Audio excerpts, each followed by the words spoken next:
하만 감명리사지에서 통일신라 후기에 조성된 금동불 입상 4점이 출토됐습니다. 청동 소탑 등 10여 점의 금속 유물이 출토돼 경남 지역의 불교 문화 연구에 도움이 될 것으로 보입니다. 국립문화재연구원이 4년간의 연구 끝에 녹색안료 동록의 전통 제조 방법을 복원했습니다. 연보시법으로 전통 기법 그대로 안료를 생산할 수 있는 제조 기술을 밝혀냈습니다. 설악산 신흥사가 코로나19로 경제활동에 어려움을 겪고 있는 속초 시민들에게 자비의 손길을 내밀었습니다.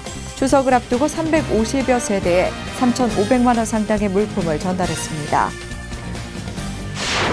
달라이라마 존자가 인도 라다크 이슬람 공동체를 방문해 화합의 메시지를 전했습니다.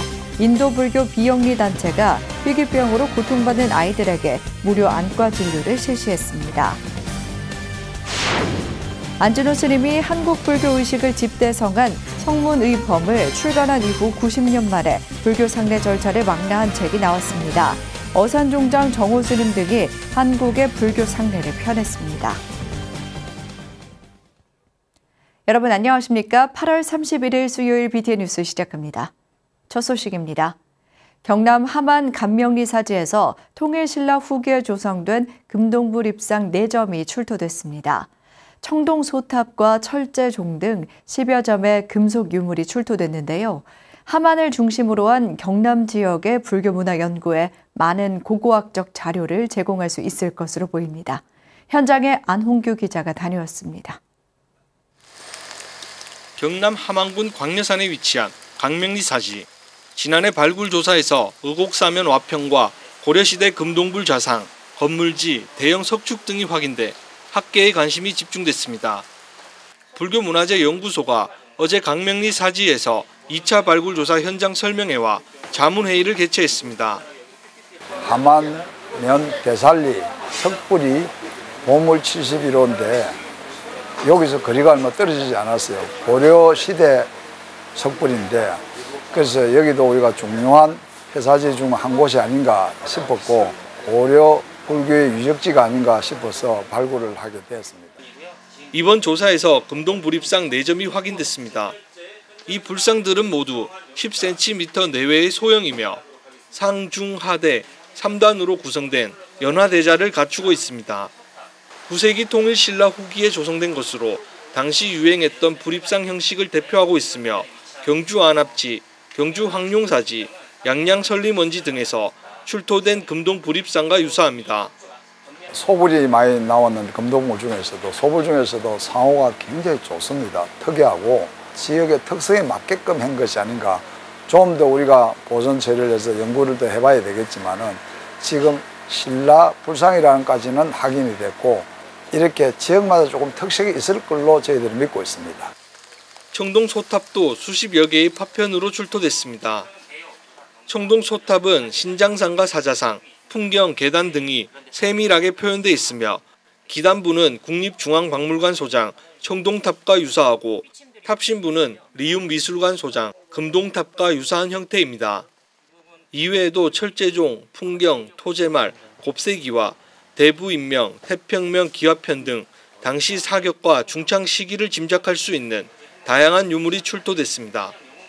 사찰명이 강명사지가 아니고 어곡사라는 게 판명됐다는 게 학계나 발굴로서 고려시대 새 종이 나오기는 아마 최초가 아닌가 싶기도 하고 이 문화재가 매장되어 있는 것을 세상 밖으로 나올 수 있는데 일조를 하는 것이 저희 불교문화재 연구소에 해야 될 일이고. 문화재 지정, 정비, 복원 등이 이루어진다면 하만 지역의 대표적인 불교문화 유적으로 자리매김할 수 있을 것으로 기대됩니다. BTN 뉴스 안홍규입니다. 전통사찰 단청의 짙은 녹색 빛깔이 어떻게 만들어졌는지 궁금하신 적 있으신가요? 국립문화재연구원이 4년간의 연구 끝에 녹색 안료 동록의 전통 제조 방법을 복원했습니다. 문화재 보존에 큰 발전을 이룰 것으로 보입니다. 이효진 기자가 취재했습니다. 목조 건축물인 전통사찰은 형형색색의 단청으로 장엄한 아름다움을 뽐냅니다. 특히 연잎처럼 짙은 녹색을 표현할 때 우리 선조들은 동록이라는 안료를 만들어 사용했습니다. 산화된 구리로 만들어져 전통 단청, 괴불, 초상화 등 다양한 채색 문화유산에 두루 쓰인 동록. 세월이 흘러 제조기술 전수의 맥이 끊어지고 문헌이나 역사적 자료가 소실돼 그간 동록 복원은 난항을 겪었습니다. 주로 천연광물인 녹염동광이나 아니면 인공화합물로 식별되는 터라서 천연인지 아니면 인공합성 원료인지 좀 명확하지 않은 부분들이 있었기 때문에 원료가 확실한 천연 원료에 비해서는 복원이 좀 어려웠습니다. 수백 년 동안 베일에 감춰져 있던 짙은 녹색 빛깔의 비밀이 풀렸습니다.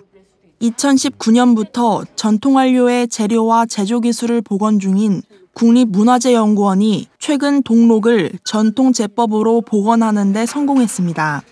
복원에 사용된 기법은 가루로 만든 구리를 광물소금과 염화암모늄으로 부식시켜 만드는 염부식법.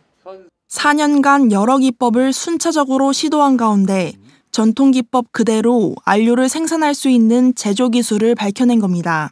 단절된 전통 안료를 생산할 수 있는 학술적 기반을 마련했다는 것으로 채색문화유산 복원할 시 보다 뭔가 진정성 있는 재료를 사용하여 복원할 수 있게 되었다는. 동록은 오래된 단청에서 가장 많이 발견되는 녹색 안료입니다. 그렇기 때문에 이번 복원은 전통 사찰을 비롯한 문화재를 원형 그대로 보존하는 데 큰 기반을 마련했다는 평가를 받습니다. 원래 사용된 물질과 기법을 적용해서 보존하는 것이 가장 기본 원칙인데 그런 부분들이 가능할 만큼 학술적인 기반이 마련했기 때문에 좀 큰 의미가 있다라고 생각이 듭니다. 국립문화재연구원은 안료 제조 기술을 학계에 발표하고 특허 출원해 연구 성과를 국민에 공개할 예정입니다. BTN 뉴스 이효진입니다. 서울시의회가 외국인 포교와 연등회 전승관 건립에 최적의 장소로 꼽히는 남산 충정사를 적극 지원하겠다는 뜻을 밝혔습니다.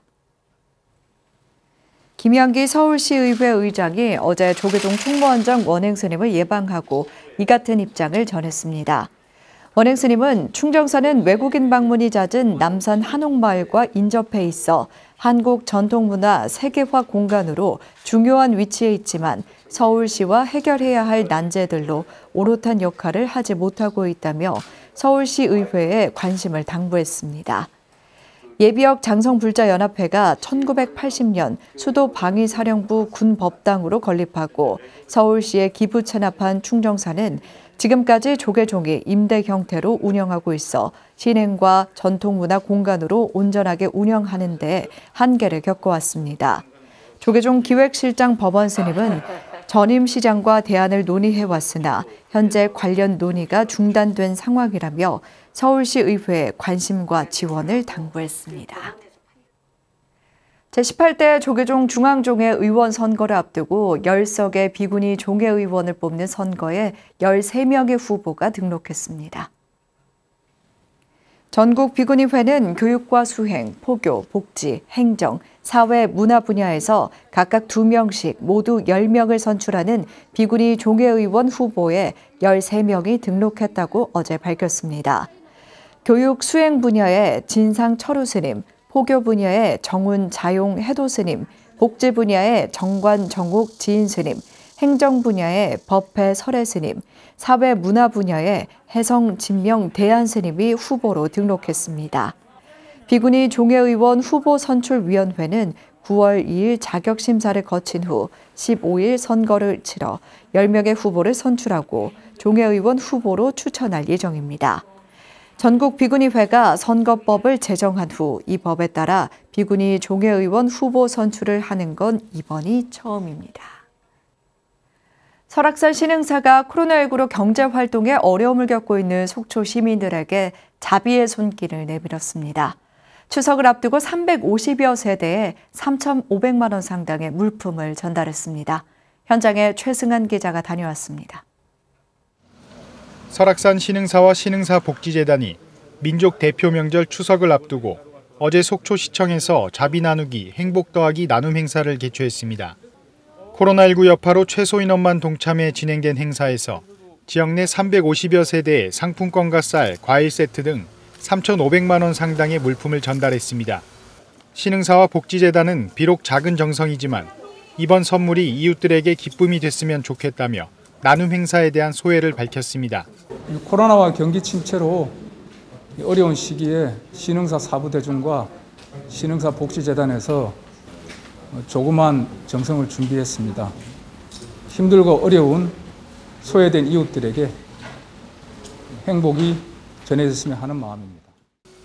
이병선 속초시장도 시에서 지원하지 못하는 곳까지 자비를 베풀어준 신흥사에 시민을 대표해 감사의 뜻을 전했습니다. 코로나19로 인해서 굉장히 어려움과 여러 가지 고통을 겪고 있는 우리 시민들에게 한 줄기 큰 광명이 될 걸로 생각합니다. 한가위를 맞이해서 우리 시민 여러분들 더욱더 건강하고 행복한 한가위 되시기를 기대합니다. 감사합니다. 신흥사와 신흥사 복지재단은 지난 2007년부터 총 43회에 걸쳐 도움이 필요한 이웃들에게 자비 나눔 물품을 전달하며 지역 내 복지를 위해 꾸준히 노력하고 있습니다. BTN 뉴스 최승환입니다. 조계종 제4교구 본사 월정사와 BTN 불국토 상조가 불교 장례문화 정착과 확산을 위해 뜻을 모았습니다. 월정사 재무국장 해조 스님과 BTN 불국토 상조 변대용 이사는 어제 월정사 보장각에서 교구 재적 스님을 비롯해 직원과 신도들의 장례 지원을 위한 업무 협약을 맺었습니다. 해조 스님은 그동안 스님이나 제가자들이 돌아가셨을 때 불교식 예법으로 여법하게 치를 환경이 부족했는데 이번 협약을 통해 큰 힘을 얻은 것 같다며 감사를 전했습니다. 불교 장례문화 확산에 힘쓰는 BTN 불국토 상조는 이번 업무 협약을 통해 월정사 재적 스님이 입적할 경우 다비식을 포함한 불교식 장례의식으로 진행하며 직원과 신도들의 불교식 장례까지 지원하게 됩니다. 경주 백률사가 2차돈 성사 1495주기 추모달해제를 봉행하고 성사의 순교 정신을 기렸습니다. 2차돈 성사 순교 성지인 백률사에서 어제 열린 추모달해제는 헌양과 헌화, 불국사 총무국장 종천 스님의 축원과 참석한 사부대중의 죽비삼배의 순으로 진행됐습니다. 백률사 성산 스님은 성사의 고귀한 희생 정신으로 인해 한국 불교의 기반을 잡은 큰 뜻을 잘 기리고 정토가 청정히 빛나도록 정진을 당부했습니다. 분황사 주지 성재 스님은 성사의 순교 정신을 높이 받들어 이 땅의 불교가 융성하기를 발언했습니다. 불국사 교무국장 정수 스님은 목숨으로 지킨 거룩한 자리이타의 정신을 높이 받들고 구도의 정신을 이어가자고 말했습니다.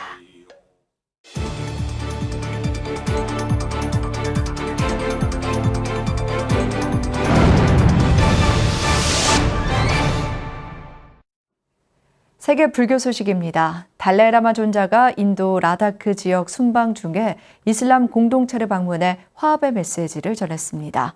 또 인도에서는 불교 비영리 단체가 희귀병인 망막 모세포종으로 고통받는 아이들을 위해 무료 안과 진료를 실시했습니다.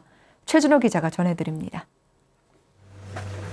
인도 북부 라다크 지역을 순방하며 종교 간 화합과 평화의 메시지를 전파하고 있는 달라이라마 존자. 현지 시간으로 지난 13일에는 불교도가 우세한 잔스카 지역의 이슬람 공동체의 초대를 받아 만났습니다. 존자의 법회에는 4천여 명의 군중이 몰려들었으며 특히 앞자리에 학생들이 많이 앉아 가르침의 의미를 더했습니다. 존자는 잔스카 지역에서 불교도와 이슬람교도들이 밀접한 관계로 조화를 이루고 있다는 것에 기뻐하고 감사를 표했습니다. 인도 전역의 여러 개발로 잔스카 지역도 번영하게 됐지만 지속적인 행복은 그런 물질적인 것보다는 지역사회 전체의 친절과 화합에서 올 수 있다고 강조했습니다. 또한 교육이 더 나은 미래를 만드는 핵심 요소이기 때문에 인간의 기본 본성을 향상시키는 교육을 강화하는 것이 필요하다고 말했습니다. 불교 비영리 재단인 Foundation of His Sacred Majesty가 지난 20일 인도 첸나이에서 망막모 세포종으로 고통받는 어린이들을 위한 무료 안과 진료를 실시했습니다. 망막모 세포종은 주로 어린 아이들에게서 발병하는 악성 종양으로 소아암의 3에서 4%를 차지하며 심할 경우 실명에까지 이를 수 있습니다. 인도에서는 매년 1,500에서 2,000명의 어린이가 망막모 세포종 진단을 받지만 열악한 사회 경제적 상황으로 제대로 된 치료를 받기 어렵습니다. 이번 진료 동안 375명이 검사를 받아 16명은 백내장 수술, 26명은 안경 지원, 55명은 추가 치료를 위해 고등 의료기관으로 갈 예정입니다. FHSM은 여러 의료기관과 협력해 정기적으로 아동 치료를 제공하고 있으며 특히 어려운 지역을 대상으로 안구 건강에 대한 인식을 높일 것이라고 밝혔습니다. BTN 뉴스 최준호입니다. 큰 스님의 입적 소식이 전해질 때면 산중에서 접하게 되는 영결식과 다비식을 많은 분들이 보셨을 텐데요. 사찰마다 조금씩 차이가 있는 불교 상례 과정을 조계종 어산종장 정호 스님이 책 한 권으로 정리했습니다. 윤호섭 기자가 전해드립니다. 산중에 대중이 모여 영결식을 봉행하고 법구를 이운한 뒤 다비를 통해 망자를 정멸의 세계로 보내는 모든 과정을 일컫는 상례. 1931년 안진호 스님이 한국 불교 의식을 집대성한 성문의범을 출간한 이후 90여 년 만에 불교 상례 절차를 망라한 책이 나왔습니다. 조계종 어산 종장이자 한국전통의례 전승원 학장을 맡고 있는 정호 스님과 동방문화대학원대 불교문예학과 이성훈 교수가 펴낸 한국의 불교 상례. 책은 19세기 작법 귀감과 해인사 다비작법 등 앞선 고서와의 대조를 거쳐 현재 승가에서 가장 많이 활용되고 있는 성문의범의 잘못된 부분을 짚어냈습니다. 염불을 빼놓고 나면 이것이 불교인지 유교인지 일반인지 구분이 안 돼요. 그래서 이 의례의 중심으로 상례를 한다라고 해서 두리뭉실했던 것을 불교의 상례라고 이제 이름을 밝힌 거죠. 정호 스님과 이성훈 교수는 이 책에서 그동안 일반적인 화장 단계로 인식되어 온 유골을 살피는 기골과 이를 추스르는 습골의 순서가 잘못됐다고 밝혔습니다. 습골 다음에 기골이 이루어져야 한다는 뜻으로 기골 역시 유골을 살피는 게 아닌 습골을 마친 뒤 함을 들고 일어서는 것을 말한다고 정호 스님은 설명했습니다. 이어 제가에 있던 홀령들이 절에 들어가는 것은 반혼이 아닌 영혼이라고 칭해야 하며 관욕과 경전 염송, 권공을 어떻게 해야 하는지도 세세하게 나열했습니다. 정호 스님은 임종의식부터 49제까지 불교 상례의 모든 절차를 이해하기 쉽도록 차례를 구성했다며 스님들이 상례를 공부하고 승가와 제가에서 잘 활용하길 바란다고 전했습니다. 이해도가 높게끔 책을 내야 되겠다라는 생각을 해서 대중 포교 생활에 좀 더 적극적으로 뛰어들었으면 좋겠다라는 그런 생각에서 책을 내게 됐으니까. 정호 스님은 이번에 발간한 책을 중심으로 다음 달 한국문화연수원에서 열리는 2박 3일 특강에서 불교 상례를 교육할 예정입니다. BTN 뉴스 윤호섭입니다. 당진 시민과 외국인 근로자, 다문화 가정이 함께하는 행복한 동행 제14회 보덕사 호수음악회가 지난 28일 경내 특설 무대에서 열렸습니다. 호수음악회에는 보덕사 주지 정한 스님, 당진 사암연합회장 도윤 스님, 오성환 당진시장, 김덕조 당진시의회 의장, 김광일 신도회장 등 500여 사부대중이 동참했습니다. 특히 미얀마, 스리랑카, 베트남 결혼 이주 여성과 다문화 가족이 무대에 올라 각국의 문화를 선보이며 화합의 의미를 더했습니다. 오성환 당진시장은 호수음악제를 이끌어주는 주지 스님과 신도들에게 17만 시민과 함께 존경과 감사의 뜻을 전했습니다. 호수음악회 운영단장 종광 스님은 음악을 통해 분별 없는 마음으로 자비와 지혜를 나누는 화합의 자리라고 말했습니다. 조계종 제6교구 마곡사 말사 공주 천태산 동열사가 주지 종성스님 취임 법회를 봉행했습니다. 지난 28일 봉행된 법회에는 동열사 주지 종성스님, 공주 갑사 성안스님, 세종시 세종선원 서봉스님, 봉화 각화사 보성스님 등 4부대중이 동참했습니다. 주지 종성스님은 동열사는 나한기도 도량으로 지극한 마음으로 공양을 올리는 도량으로 거듭나겠다며 동열사는 24시간 개방돼 있으니 열심히 기도 정진해 줄 것을 당부했습니다. 종성스님은 탄공스님을 은사로 2006년 삼위계를 수지하고 홍암사, 해인사, 송광사 선원에서 참선수행 후 마곡사 포교국장을 역임했습니다.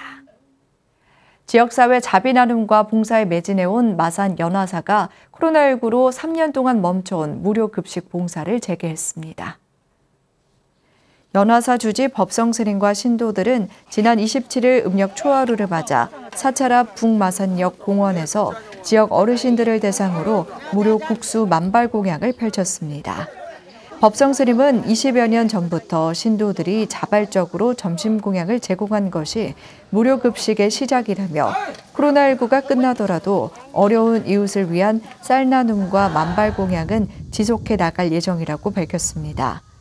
연화사는 이날 점심시간에 맞춰 폐선으로 공원화된 북마산역 공원에서 지역 어르신과 시민 150명을 대상으로 국수와 음료를 제공해 부처님의 자비사상을 실천했습니다.